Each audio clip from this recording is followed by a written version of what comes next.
சிவாய நமக. உயிரின் விரிவளவு என்ன என்பதை பற்றி சிந்திப்போம். உயிர் அணு அளவு சிறியதாய் நிற்பது என்று ஒரு சிலர் கூறுவர்.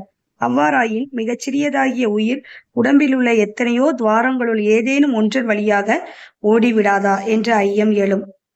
மேலும் தன்னினும் பெரியதாகிய உடம்பை அஃது எவ்வாறு செயற்படுத்த முடியும் என்ற கேள்வியும் எழும்.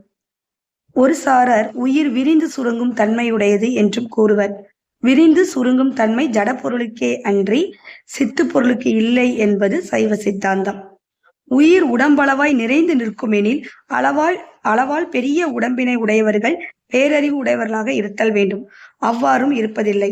ஆகவே உயிர் உடம்பில் ஓரிடத்தில் அணுவாய் நிற்கும் என்பதும் உடம்பளவாய் நிறைந்து நிற்கும் என்பதும் ஆகிய இரு கொள்கைகளும் பொருந்தாது ஆகும். இனி ஒரு சாரார் உயிர் இறைவனை போன்று எங்கும் நிறைந்து நிற்கும் என்று கூறுவர். இதில் சைவ சித்தாந்தம் சிறிது மாறுபடுகிறது. முப்பொருட்களும் வியாபகமும் நித்தமுமாய் இருக்கும் என்று முன்னரே கூறியிருந்தோம்.